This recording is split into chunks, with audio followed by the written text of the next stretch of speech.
What's up, people? Pizowell here, and today I want to talk to you about 1981's Death Hunt, as requested by Movie Club member Kevin Smythe over on my Patreon. Now, if you're familiar with my channel, you know that I love Charles Bronson, and that I'm a huge fan of the Death Wish movies. However, Kevin challenged me to review my favorite non-Death Wish Charles Bronson movie. Now, there are plenty of non-Death Wish Charles Bronson movies that I love. 10 to Midnight, The Mechanic, Mr. Majestic, just to name a few.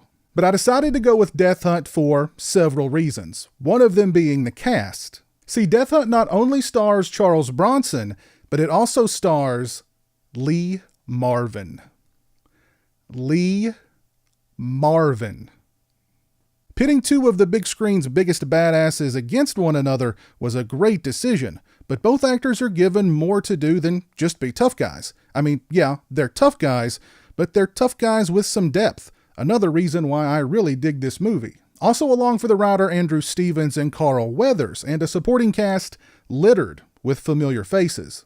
I also really like the setting. The film takes place in the Yukon during 1931, a beautiful and unforgiving place where only the strong survive and only the smart make it to see old age.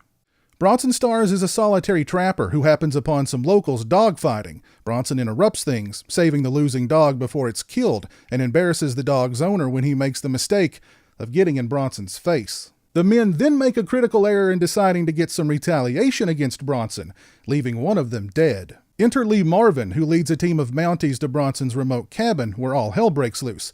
From there, Marvin and crew, along with a slew of bounty hunters, set off to track Bronson down through the harsh, bitterly cold wilderness. Bronson and Marvin are both spectacular here. Marvin plays a hard-drinking, grizzled lawman when he's not spewing lines like, "That look on your face could turn good whiskey into sour piss."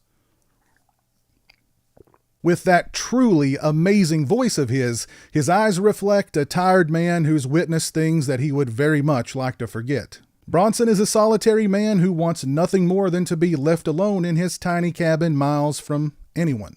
When the two worlds collide, you better believe things get hairy, and a lot of people end up dead.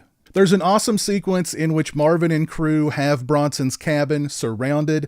This standoff is extremely tense and pretty brutal.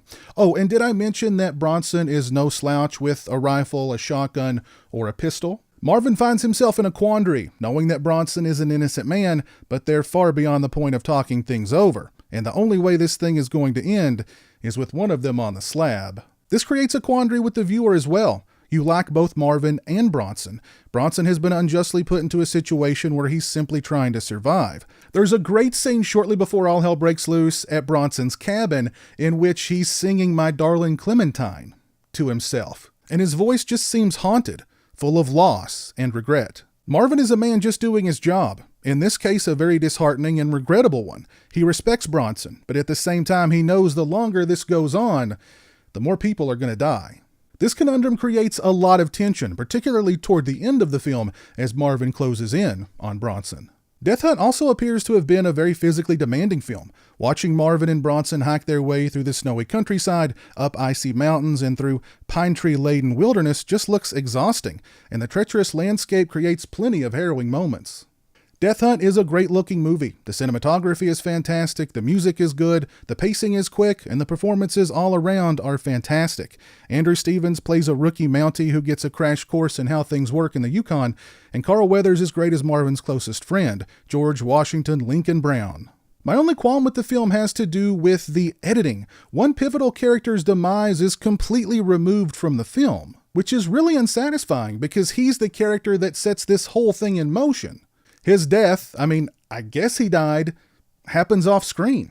There are other moments where the editing is quite severe. I'm sure this was done to cut down on some of the violence, but it's pretty rough, and it undermines the film's impact. Still, Death Hunt is a great movie in my book, featuring two of cinema's best tough guys doing what they did best. I highly recommend it. Shout out to Movie Club member Kevin Smythe for making this review possible. Thank you for being a patron, Kevin. I appreciate your support. If you'd like to have a say in what movies I review on this channel, follow the link in the description or head over to patreon.com/pizowell and join the Movie Club today. If you've seen Death Hunt, please let me know your thoughts on the film down in the comments section below. If you like this video, please leave it a thumbs up and share it on social media. If you're not following me on social media, those links are in the description. As always, thanks so much for watching. I really appreciate it. Take care, and until next time, peace. A big thank you to all my awesome Patreon supporters. I appreciate your generosity and support of my channel. Become a patron today and join me for monthly live streams and have a say in what movies I review on my channel. Patreon.com/pizowell or follow the link in the description.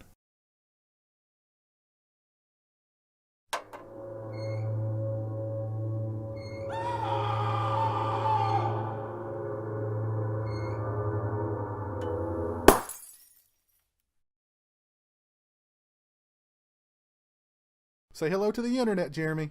Hello to the internet.